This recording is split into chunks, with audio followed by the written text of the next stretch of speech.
Sherman D. Manning, y'all. Sometimes you just got to take a stand.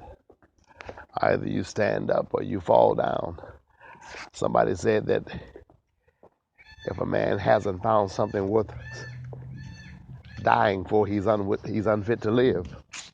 Someone else said that if you don't stand for something, you will fall for anything. I'm Sherman D. Manning, pastor of Yes We Can Worship Center, located at 5857 South Central Avenue, Suite 180. Tell it everywhere you go. We want people to know service time every Friday night at 7 o'clock p.m. Every Friday night at 7 o'clock p.m. One last one. So someone said that if you don't stand for something, you will fall for anything. This is a live podcast coming from Los Angeles, California. Frank, say hello to America. Hey, hello, America. There you go. That's Frank, everybody. And so we're not going to give out his last name. We'll let him maintain his privacy. But nevertheless, that is what we are discussing today. The problems and the complications of reintegrating back into society after a prolonged incarceration. It is a difficult transition for anybody to make. And I think that there should be more systems put in place to assist persons in that transition. Because otherwise, it seems to me that the system is designed to see you fail or to make you fail.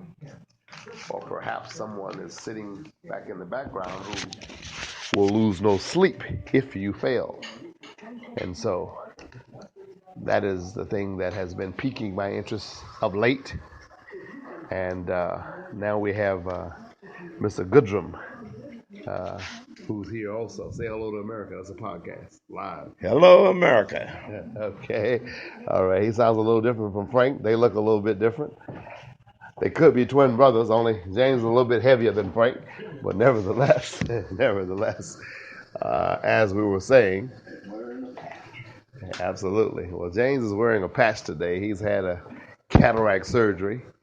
I don't know why he didn't call Benny Hinn. Benny Hinn could have prevented the surgery, according to Benny Hinn. But nevertheless, we want to explore some different programs that are available to assist persons in the transition of coming from the prison back to society.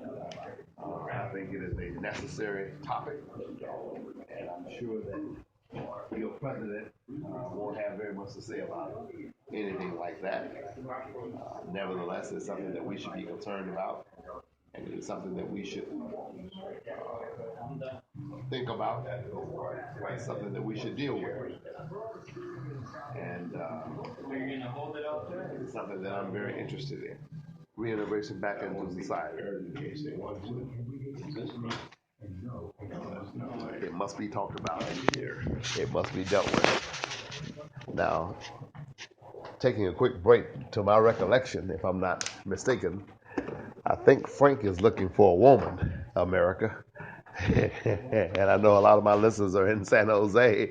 That's quite a way away, but Frank is a 40-year-old Hispanic who appears to be about 27, 28 years old. He has a job. He's full-time employed, and he's totally single and ready to mingle. So he's shaking his head. No. Are you saying that you have someone? Not potential. Oh, he's going to stop his whole life on a potential, ladies and gentlemen. So, well, I think that probably says something about his dedication and his willingness to commit. He has a potential, and he's willing to act like that's already a commitment. So if anybody is interested in Frank, you can text me. Everybody has my number. Text me and let me know, and I will assist you in hooking you up with Frank. But in the meantime and in between time, do me a favor and send me a text and let me know that you heard this podcast and that you what your opinion of it is. It's our rambling podcast today. We're dealing with a lot of issues. There's a lot of things going on politically. And if you don't know anything about me, know that I'm politically astute. I always like to keep up with what's going on in the country because one of the things I used to hear all the time was, it's not going to affect me. I'm in prison. And I would always reply and retort that, hey, your family is free. and anything that happens politically will affect them, and that it potentially does affect you. So I'm always interested in politics, and so when your president gives up classified information to Russia, that interests me. When your president holds a meeting in the White House and allows the Russian media in but kicks the American media out, that impresses me. I think Donald Trump might be a traitor. I'm not sure, but I have a right to opine just as anyone else does. And so it is my humble opinion that Donald Trump might be a traitor. I'm not sure yet, but there's something wrong with a president who's willing to invite the Russian media in, but not invite the American media in. That just doesn't pass the smell test. And pardon me for a moment. I guess I'll move for Noreen so she can get in here because I have to leave at 6:10. So, nevertheless, I think we need to figure out exactly what is going on with your president, because he's not mine, and we need to move accordingly. And they keep talking about they need a special prosecutor. I don't think they need a special prosecutor. I don't think they need a special prosecutor at all. I agree, quite frankly, with the president. We don't need a special prosecutor.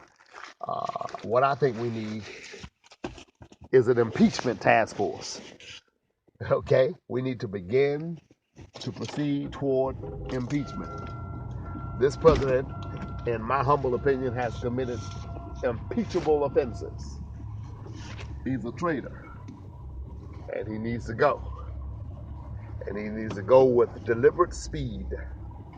So let's forget about special prosecutors and start looking at impeachment. Let's do that, okay? Sherman D. Manning joining you live from Los Angeles, California. This is the day that the Lord hath made. I will rejoice and be glad in it. I thank God for one more day. I praise Him today. Meet me Friday night, 7 o'clock p.m. at 5857 South Central Avenue, Los Angeles, California, Suite 180. We're right next door to Cricket. Come see me for an hour of power. Thank you very kindly. Bye-bye. We'll see you the next time.